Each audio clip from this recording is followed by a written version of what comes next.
Welcome. I'm so glad that you're here. I'm Nora Shabazi, the founder of EBLI, and EBLI stands for Evidence-Based Literacy Instruction. It's a teacher training and student instruction integrated system and program to help teach anyone of any age or ability level to reach their highest potential in reading, writing, and spelling. So this presentation is going to teach you all about EBLI, or hopefully everything that you have questions about and wonder about. So we will get going. First of all, I want to share a little bit of my story that, of course, is combined with the EBLI story, because it's always interesting to have that foundation kind of in background to build on. I have 2 degrees in nursing. I was a neonatal intensive care nurse for about 10 years. And back in the 90s, my middle daughter started I found she was struggling with reading. She was in second grade, and she was at the 98th percentile in math on the Iowa test in the country, but was a year below grade level already in second grade. She had been taught phonics, traditional phonics, and she'd also been taught whole language in a school we lived in Guam, and then over here in the U.S. So I was at home because my youngest daughter hadn't got into school yet. She was a preschooler, and I hadn't gone back into nursing after moving back from Guam. So I started researching reading because of my daughter's struggles. So I came across phonographics, actually the book Why Our Children Can't Read by Diane McGinnis, that led me to phonographics, which is a one-on-one instruction. And Diane's book had taught me about phonographics in a book called Reading Reflex that I used to teach my daughter in just a few hours. And she became a really great reader and over time, a really great speller actually too. So then I learned more about phonographics and I started teaching other kids from what I had learned in my house, just volunteering, and eventually became trained in phonographics and very quickly became a trainer. So I did phonographics for about 4 years, training teachers mostly all over Michigan, but some in other states too. And then in 1999, I kind of accidentally opened a reading center, Ounce of Prevention Reading Center. My then husband was opening a wellness center, and he wanted me, instead of volunteering and teaching these kids in my house, he said, "Why don't you do this at a room at this, at my place?" And his wellness center fell through, so I had a whole reading center. So that was around the time, April of 99, I started training teachers in phonographics, and June of 99, I opened Ounce Prevention Reading Center. So I did that training in phonographics for about 4 years. A lot of classroom teacher instruction, which really is not what phonographics is intended for. So I did a lot of modifications, also saw a lot of clients. We had many, many, many clients at our reading center, Ounce of Prevention. So that was kind of like my learning lab, along with coaching in classrooms, which I did. I've now been in thousands of classrooms because after people got trained, then I would go in and coach and model in their classrooms. So from that learning, it led me to realize that I wasn't really teaching phonographics. So I decided to give up my trainer status as in phonographics.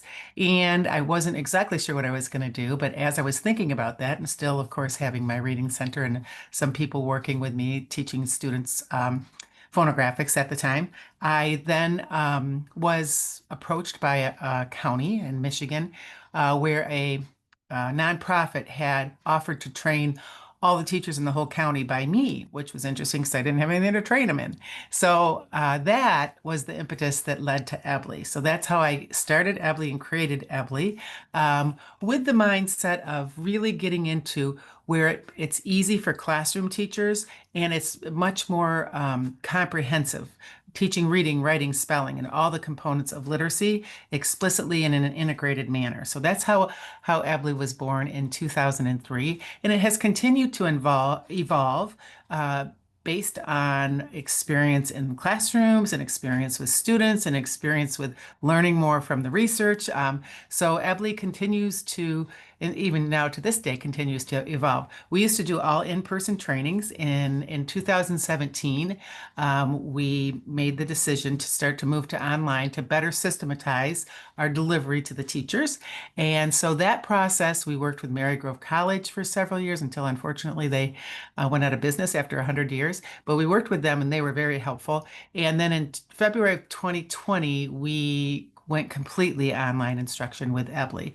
And we now are in all 50 states. I know this graphic says 49, but now we're in all 50 states and also 23 different countries with people trained in EBLI and getting it out to the world. So this has really become a mission, and our tagline is teaching the world to read. And that's really what our goal is, and what we want to do is to get instruction that's really effective and really efficient to really every learner, from those who are the highest reader or easy acquisition of language to those who can't read at all. So that's what EBLI is all about, and how it came about in a rather untraditional way. So what I'm going to talk about in this presentation, I want to tell you what EBLI is, right, and who it's for, and how it works, because it's a very significant paradigm shift from print to speech or traditional phonics, okay, with how the delivery is and what makes it so that it is so effective and efficient. And what kind of outcomes are typical? We're going to talk about that a little bit. And how does it accelerate so that these outcomes can are not only happen, but be replicated by newly trained EBLI teachers, and what are the components of that? And then share some resources so that you can look further into what EBLI is. So EBLI is teacher training and student learning. So we call it ETSL, our online platform, because it's EBLI teacher training and student instruction. And so it's integrated. So we train the teachers and do a little bit of front loading with, orientation to the system, but especially theory and background. And that's usually like about 6 hours of instruction, 5 to 6 hours of instruction. And after that, the teacher training is integrated with the student learning. So the teachers are learning activities while they're teaching their students in a very kind of unique, I've been told, revolutionary manner that is not really been out there before, the way that we do that. So it's supported instruction, both of the teachers, classroom teachers, K through 5. We have trainings for K through 5 classroom teachers, as well as intervention. So we gradually release and support these teachers as they're learning EBLI to do the good instruction, just like we do with kids. And of course, we do the same thing with kids. The I do, we do, you do, and moving them to more and more independence of doing the work. And we have a really high focus on making teachers' lives easier. We really want to streamline and only teach them exactly what's necessary to get every student of theirs reading, writing, and spelling to their highest potential. So we're not going to give them any fluff, any extra stuff, anything that's going to take up more of their time, because we've never known of a teacher who said, gosh, I have all this extra time, to fill in my day. So we want to be really streamline their instruction, but also give them just what's necessary so those students can accelerate and advance their literacy acquisition as quickly as possible, right? So they can get to the whole point, which is reading and writing independently and accurately. So we are very big on giving the teachers everything, the planning, the materials. They don't have to do anything extra but their art of teaching the kids with the EBLI system. And the other really important thing of EBLI that many people often find shocking is that it accelerates the student learning. So not just the student learning, but the student outcomes. So we can make very significant student gains in whether it's the skills like segmenting or, I don't know, spelling or whatever of the phonemic awareness stuff, the phonics, word level things, or reading and spelling. We want significant gains in all of them, comprehension, of course, and writing acquisition. So we can do that really well and really quickly. And that is very different, is what we find people coming to EBLI, and all these teachers that are teaching it that have taught other things previously are especially surprised about that. Oops, that going the wrong way there. So who is EBLI for? You see these little kids over on the side. They're my favorite ones. Who it's for?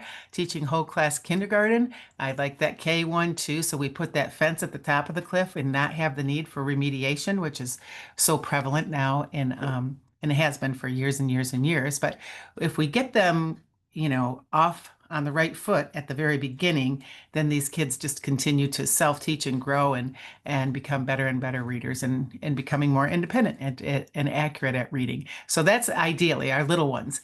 So preschool even, but kindergarten is our typical spot where we start with instruction. Elementary kids, of course, anybody wanting to improve the reading. Our goal is to get 95 to 100% of all of the kids at or above grade level. So highly proficient at their literacy. We do a lot of EBLI instruction in high school with high schoolers. We've done it in AP classes, also in small groups, special ed, title, wherever, intervention, a lot of intervention too, because those kids, because developmentally they're at a different place, can move a whole lot faster and, become proficient depending on how many, kind of ineffective or inefficient habits that they have to undo. But that can happen very quickly. And we also work with adults. You'll see this picture at the bottom with the video camera. David Chalk was in the documentary, The Truth About Reading, that I was involved in. And for that, I did 11 hours of instruction with David, and all of it was videotaped. And there's clips that are included in the documentary, The Truth About Reading. So EBLI really is for everyone. It's for the valedictorian all the way down to someone who can't read at all, whether it's an emerging new reader or someone who's older that hasn't had, that reading acquisition yet. So we get them there. So basically, EBLI is for everyone. I'm a much better reader and speller with EBLI because it's something that you're taught how to do it with, various activities, but what it really is a system that you utilize your whole life whenever you are reading, writing, or spelling. So who teaches EBLI? So this is another thing. EBLI is very ecumenical as far as what programs it can work with, who's teaching it, who it works for. It's basically pretty much everybody. So classroom teachers teach EBLI, special ed teachers and intervention teachers in school, a lot K-12 teach EBLI. We have a lot of nonprofits and foundations and community organizations where EBLI is taught. You see the ladies over here with the EBLI shirts, interventionists and also classroom teacher there. A lot of private practice interventionists, parents, homeschoolers, all kinds of that, we have a huge increasing cadre of those people coming to EBLI too. And also down here on the bottom right is you see Brandon teaching his sister. He's a 10th grader that was in a school in Detroit, the Detroit area, and their teachers were trained in EBLI. And the first time I went to coach in their high school, Brandon was in 10th grade, the principal said, I've got this kid who's obsessed with EBLI and so excited about it, he's saving his money to get trained. So he'd wanted to walk with me between classes, to be able to kind of pick my brain. So we gave him a full ride scholarship right on the spot. And he was trained, actually, the school sent a teacher with him, and he was trained just a few weeks later. So he learned how to do EBLI. He taught his sister and his mom. He said his dad wasn't too open to it, but he'd wanted to teach him. But he said, this has made such a difference. In their school, all of the kids were at least 3 grade levels below in reading. It was a charter school. And he said, this has just changed so much in the life of our school and my classmates. And I want to see, how I can make the difference with teaching it myself. So really, you don't have to have a background in education. Of course, most of our people teaching EBLI are educators, but anyone who's trained in EBLI can teach it. So what is EBLI?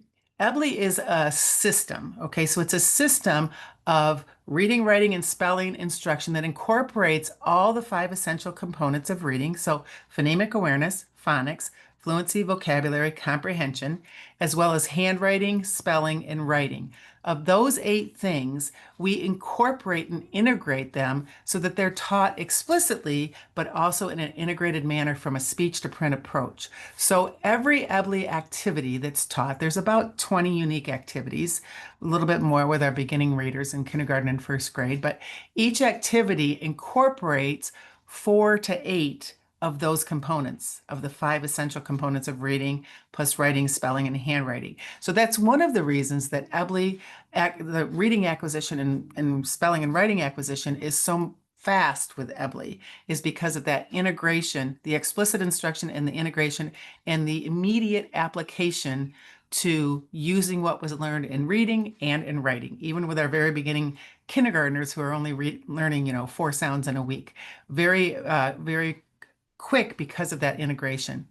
And one feature of EBLI that's really critical and unique, and not, there are programs out there, but there are not a lot of us who teach with a linguistic phonics approach. So linguistic phonics is based on Diane McGinnis's work. There's another video that you can watch. It's called Shifting Paradigms that goes deep into linguistic phonics. But this is speech first instruction, meaning that the students, their speech is what leads instruction. They come to school where almost all students, of course, are speaking, different on the continuum, of course, but they all are speaking. So we're using what they have natural, their speech comes by them naturally, as opposed to letters and letter names and that type of thing, which are man-made. So speech to print starts with what the students already have, which is their speech, speaking words, breaking them down, and then adding the letters and the spellings for the letters, as opposed to,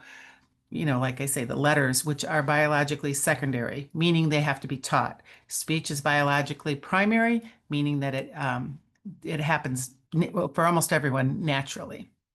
And so we are coming from a speech to print approach, which is different from speech to print when you're thinking about we're doing spelling. A lot of people call speech to print where you're doing spelling, but this is a whole approach that is all wrapped around starting with the student's speech and also based on Diane McGinnis's linguistic phonics prototype, it's called.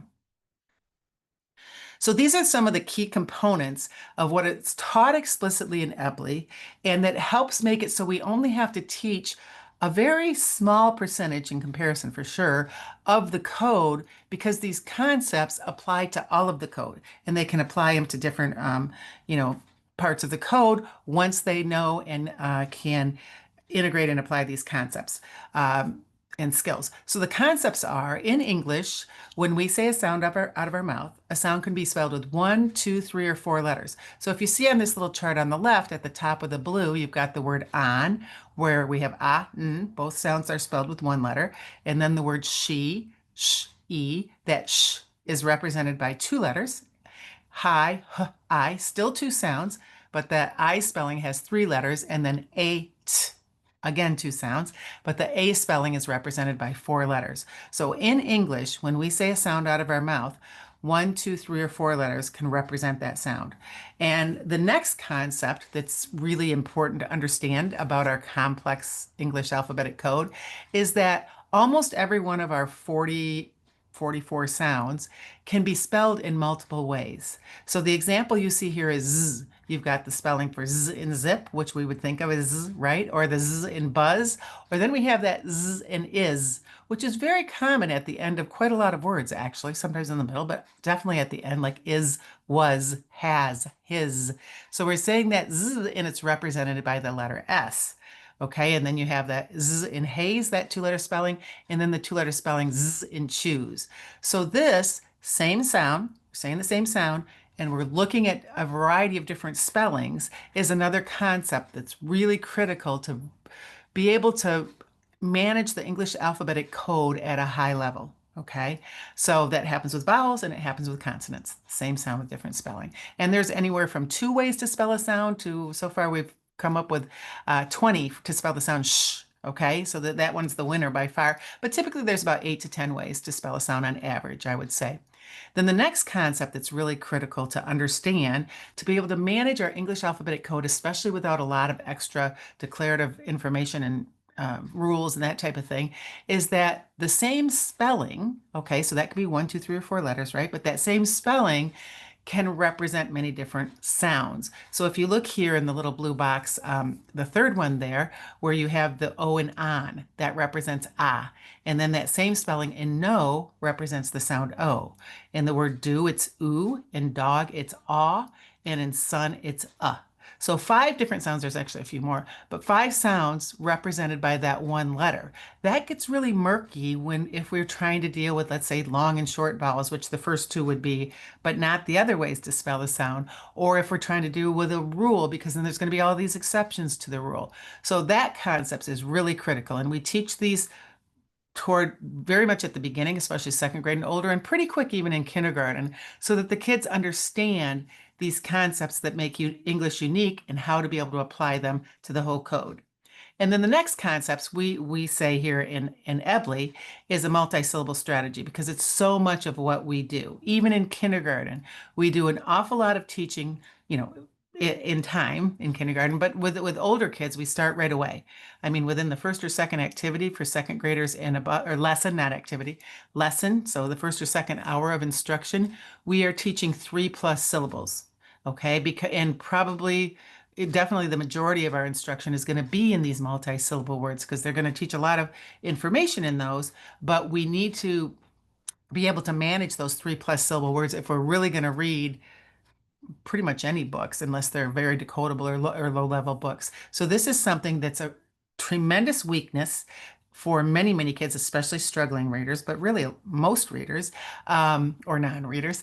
And it's found there's new research. If you look up the decoding threshold, it talks about how many state tests and all can look great, even the NAEP, the national test, in fourth grade, third grade, fourth grade.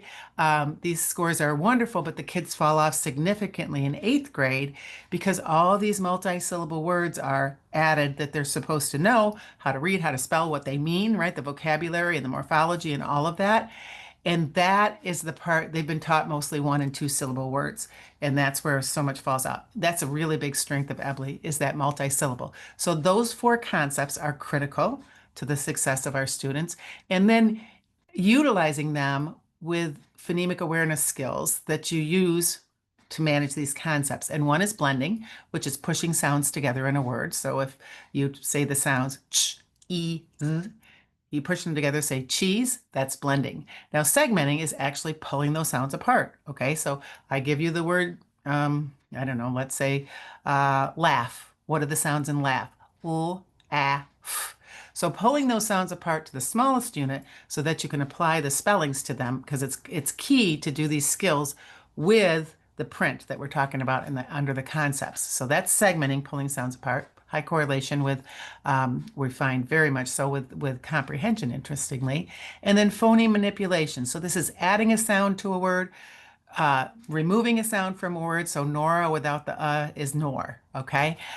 Or even probably the most important one is substituting a sound because we have to use that a lot, especially in multi-syllable words, but really with any word. So if you read the word great, if a student reads that as greet, they have to have this skill of phoneme substitution of pulling out the E sound and pushing in the A sound. And of course, having that information that that EA can represent a bunch of different sounds, like in concept 3 over here. So these 3 skills combined with these 4 concepts in the integrated instruction is what really skyrockets the learning because the students and the learners can understand the logic of the code instead of just a bunch of abstract information or letters or that type of thing.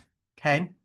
And there's very much patterns and relationships about where you see spellings in a word and all of that type of thing. So we share that, of course, with kids too. Now, the other thing that really makes EBLI effective and efficient, highly effective and efficient, is that it's comprehensive. Again, I talked about the 8 components of literacy that EBLI teaches explicitly and in an integrated manner, and those are in red on this puzzle piece. So we teach a lot of them together. So kids understand, it makes it meaningful and relevant, and kids understand it, especially because it's then applied to reading and writing. So they don't think that this is some isolated thing that we're doing and not get how it applies to when they're reading science or anything that they're reading, any kind of text, okay? And then there's a lot of executive functioning and cognitive processing that is, thanks to my nursing background, built into EBLI with all of the steps that we do in each activity. Every single step in every single activity in EBLI is purposeful, based on the research, based on, the student, what do I say? Learning, all of those things based on cognition and how our brain learns, the science of learning, the science of reading, all of those things, these pieces are integrated. So every single step, if somebody were to say, well, why do you do this in your vocab graphic organizer? This is the purpose of that. So they all have a purpose, making the instruction that the students are giving really or the teachers are giving, excuse me, really impactful and moving those students farther and faster is our whole key. So these are all kinds of components. And again, EBLI is for tier 1, tier 2, tier 3. And it works very well when it's in a classroom. And then if kids are getting more dosage, if they go to intervention and not something different. So I'm going to show you some examples of some EBLI instruction. On the left here, you will see what is not there, which is very important. More important than what is there are no letters. When we're talking, we're going from speech to print or speech first or using linguistic phonics. We start with what that natural speech. So this child, we're like, tell me the sounds in shark. So these letters or these lines you see here on the left screen or the left box photo shows the sounds that the student wrote down as placeholders for the sounds in shark without seeing the words. We don't have any letter name interference. We aren't looking at the letters to lead our instruction. We're going with speech first. So this is really teaching spelling to teach reading, is a lot of what goes on in EBLI and definitely goes on in linguistic phonics. So she would, write those lines down, sh, ah, k. So she writes all the lines. Then the teacher writes the word at the top, okay? Shows the student this is the word shark. So now that she's accessed the sounds, she's segmented them and put a placeholder for each. Now she's going to put the spellings on each line for a sound as she says the sounds, okay? So that sh, ah, k. This is how we teach the code also. For our little kids, we do stuff a little bit differently, but how we don't have to know that the kids know SH and have had a lesson on that, or the K or the R or any of those types of things. They don't have to have any pre-teaching because these activities are doing the teaching of the sound to symbol correspondence, which is really quite a beautiful thing. So our sound lines instruction, teaching them a whole lot of things starting from speech first. And then let me show, okay, our next one that I'm going to show an example of is multisyllable. We have several multisyllable activities, but this is one, we call it split word reading, where we split the syllables by how they fall out of your mouth, okay? So spoken syllables, not syllables how they are in the dictionary or by any syllable rules, but basically the kids have their mouth and their ears with them everywhere they go. So how do like you think of the ad, Ricola, we know how those syllables fall out of our mouth. Re-co-la. Okay? So we split the words how those are. We teach the kids, I do, we do, you do, and we have them then read these by sound, and then the syllable, and then we thread the syllables and put them all together. And once the student reads the words, then you talk about meaning, which includes the prefixes, the suffixes, the root words. Oftentimes, these are words that are pulled out of text that the kids are then going to learn. And almost always, these are going to be 3 or more syllable words because that's where the wheels fall off, oftentimes with the vast majority of kids. So lots of multi-syllable instruction where the kids are seeing the patterns too that will be applied to other words. You don't have to teach them all the words or all the morphology and do a lot of repetition or any drill at all because they're going to see, oh, that at the end means past tense, that ed. So, oh, that happened before, or un means not, or whatever morphological pieces in prefix, suffix, root words. So killing lots of birds with one stone. Probably not a very good analogy or whatever to use, but we're doing a lot of things here, including a whole lot of executive functioning and cognitive processing within this activity. And then we're going to do a deeper dive with vocabulary. This is a first grade classroom. They do the word excited. We do the syllables, the sounds, doing segmenting, doing blending, matching the spellings to the sounds with a little phrase. We do a little bit of practice with writing and fixing the writing, a phrase about what it means, draw a picture of what it, help you remember the word, and then writing a sentence to help further it imprint on their brain. So this one, again, it has all of the components of literacy in it for kids to learn. And then the practice and application. This is where the rubber really hits the road and where we get to really immediately, even with our little kindergartners who are only learning 4 sounds at the beginning. Then the next week they learn 4 more. So at least we have 8 spellings to have reading with. So we do decodable reading at the beginning in kindergarten, but we move our kindergarten kids into Dr. Seuss books and Frog and Toad, those types of books, authentic books very, very quickly. And our older kids immediately, almost always. So what you see here is they have had lessons, they have learned with the EBLI activities and instruction, and then they apply it with supported reading. You see every one of these pictures, there's a pencil with the teacher right there ready to do error correction, whether it's in a whole class, which one of these I see is, or whether it's in a small group, or whether it's in one-on-one. So, and there's lots of different strategies to use, always supported, always with moving your kids further and faster, and also providing challenge and struggle, which that's immediately corrected to move those kids further and faster. The other application, of course, is in writing, which writing is much more challenging for students than reading. It's expressive. There's nothing there. You have to decide which of the 20 ways to spell sh do I use in this word Chicago or chef or I don't know, lotion or whatever. So we are going to use the same skills and concepts and instruction for the reading and the writing. So we have the kids write. You see up on the left side there, there's several on whiteboards. We do that so the error correction can be done very easily and quickly and without trauma to the children, because that's important. We let them write how they, perceive in that inventive way, but immediately then show them the correction that they actually do the correction.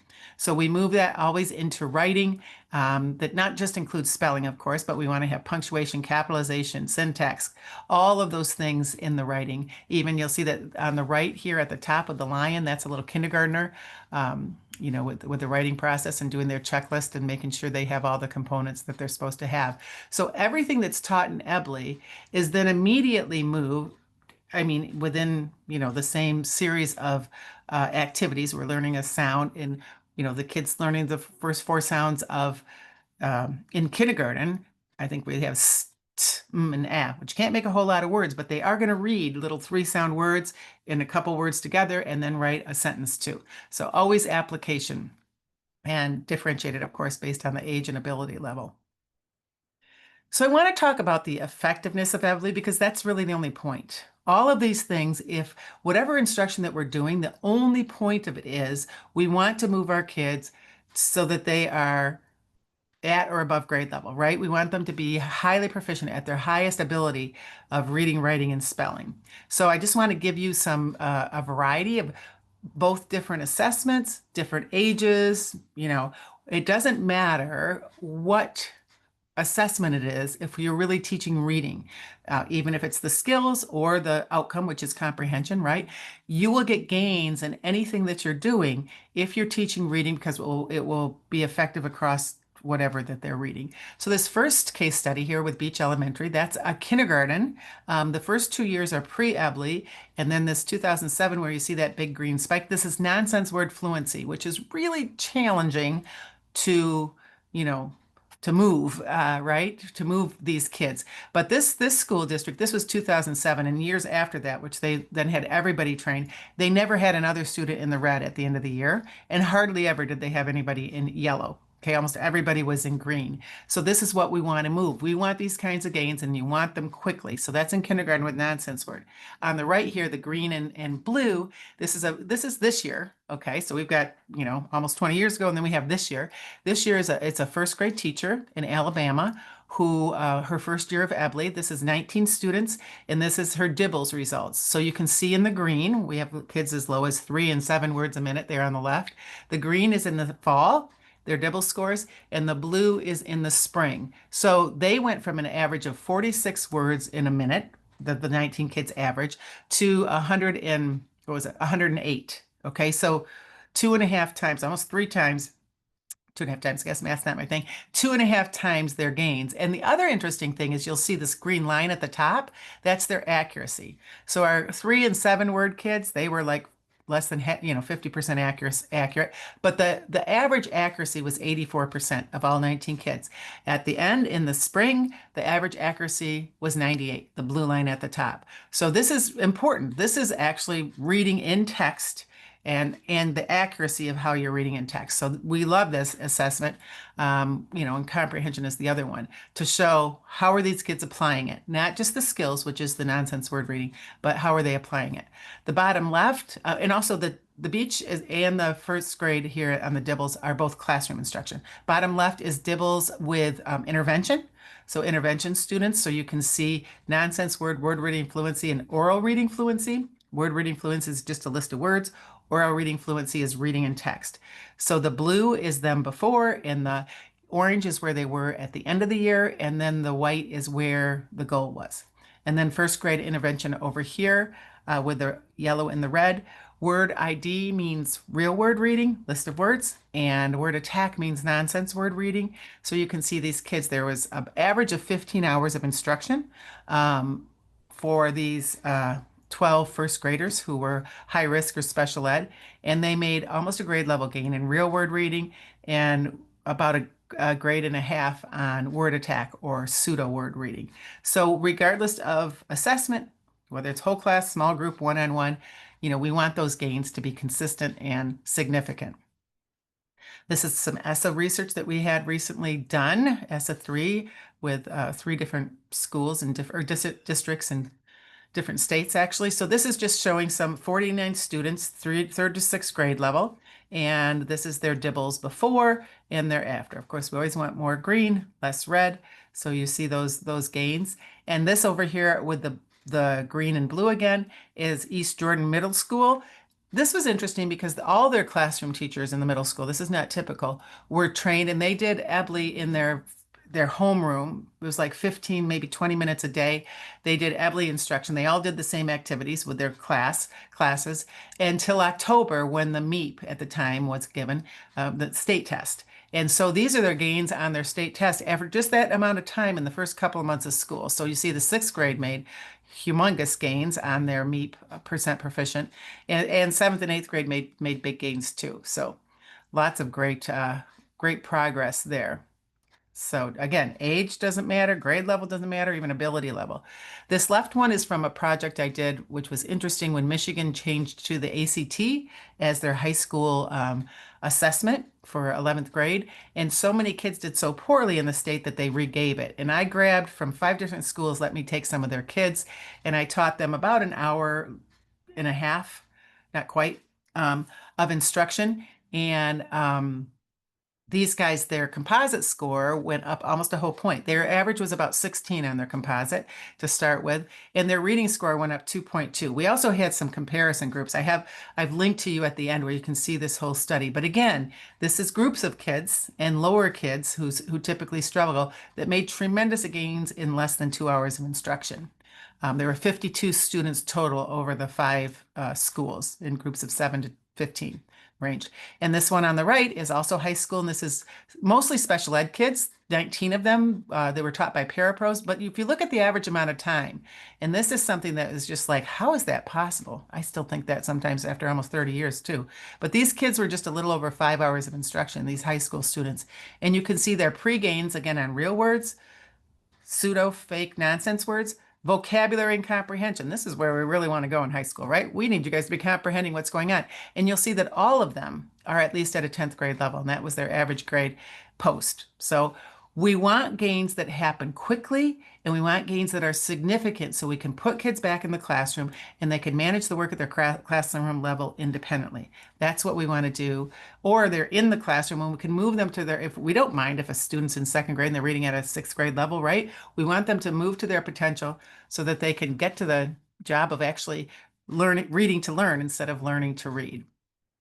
So how, you may be wondering, is this even possible? And it sounds kind of like swampland in Florida, right? So I understand if you're thinking that way. I would think that way too, quite honestly. The integration is really key. I talked about 4 to 6 of those components of literacy taught in every single activity, and also the inclusion of a lot of that science of learning and executive functioning training and all of these things that really help boost, reading instruction, really all learning instruction too. And then the application, doing these things and having, not having people think, oh, I'm building a car, so the engine is the car, the carburetor is the car, because that's what I'm working on. You don't see the whole car. You think about this is over there and this is over there. We want the kids to see these components, but what we really want is them to see how they all tie together. So that's why we move them immediately into applying what they've learned in reading and writing. Really, really critical. We also utilize authentic text in real books. We do very little with decodables, except for our kindergartners, sometimes the beginning of first grade. But because of how EBLI is organized and because of the framework, we can get kids into challenging text, never guessing. No, guessing is never a thing. We actually have a webinar called Slay the Guessing Monster. I highly recommend it. It's very good because really all kids that are struggling readers guess, and it doesn't serve them well at all. So we have to undo that guessing thing, but we teach them how to read the words and support them with the supports that they need as we move them to accuracy and independence. Independence without accuracy isn't going to serve them well, but accuracy and independence. So having that more challenging text is pretty important for that, okay? We front load these concepts that I told you about, the up one, two, three, and four letters spell a sound, the same sound, different spelling, same spelling, different sound, and then multisyllable. Those are taught right at the beginning because we're going to use those all the way through. So again, we don't have to teach as much of the code and they can move to that self-teaching much more quickly. We also have very low cognitive load. Now, some people say, oh, this is higher cognitive load, and I promise you it is not, because we're organizing it in the logic of the language that works with patterns and how the brain learns best and easiest. So we can bypass any phonics rules. We don't have to ever do those at all. Any syllable rules or types or anything, declarative knowledge, extra knowledge that are needed when the letters are leading the instruction. But when the speech is leading the instruction, the kids have what they need, their mouth and their ears and their hand, or, to say and write. So we can bypass so much stuff that takes up so much instructional time and also can get muddied in the kid's head when they're trying to, put this letter name and letter sound and letter alphabet man-made information into the speech stuff and combine them. It can be very confusing, especially for those who struggle with reading. The instruction is fast-paced, and this is also critical. We give error correction in the moment.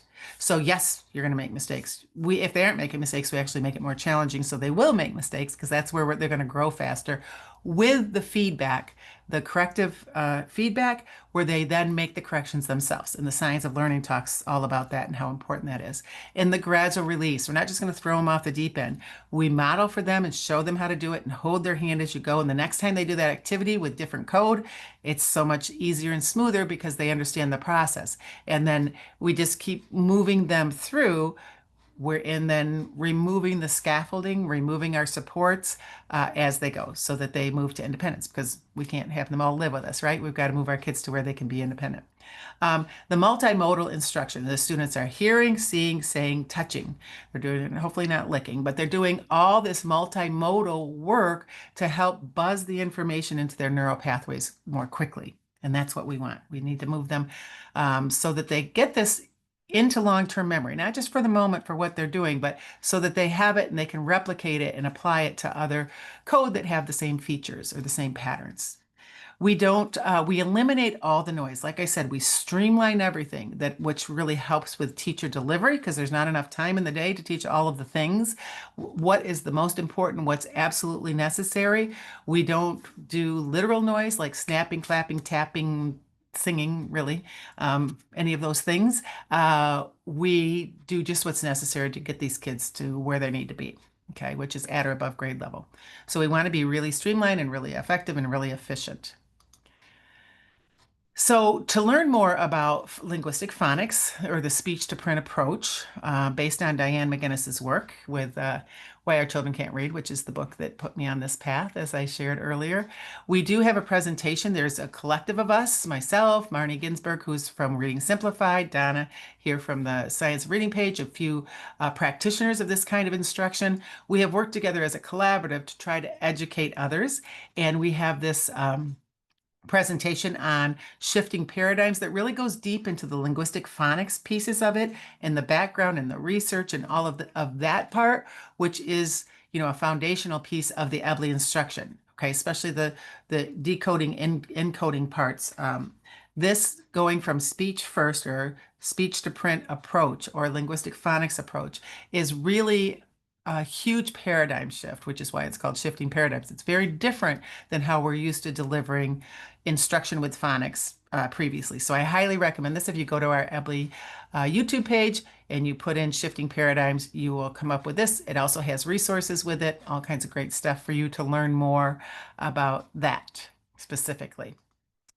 And then this QR code also has this is EBLI focused. The linguistic phonics is focused to the whole family of programs that have been created based on Diane McGinnis's work. But this is unique to EBLI. all the data that I showed. We've got lots of data over 20 years where you can see all that. There's peer-reviewed stuff on this type of linguistic phonics instruction that's also going to be on the document, and the links in the Learn About EBLI, and a lot of different things in there. There's lots of great stuff here. So put that QR code up and on your phone and open it up and get this resource, which has lots of great links for you. And thank you. I appreciate very much you listening and learning about EBLI. I welcome you to go to our ebli.com. We have lots of webinars, lots of blogs. There's lots of different interviews that I've done and lots of presentations to help you understand better different components of EBLI. So you can do lots, all of those are free, of course, and you can do lots of learning. Do join our EBLI community Facebook page and ask questions there because you may be thinking, huh, what's she talking about here? So it's a very supportive, respectful group of EBLI curious people, as well as some who are EBLI trained and that jump in and share very graciously their experiences. So I thank you for being here and for being curious about EBLI. And we are here to support you and answer any questions that you have. So you can email us at info@ebli or hop on the community page, and we'll be happy to help you, further your learning on this topic. Thank you.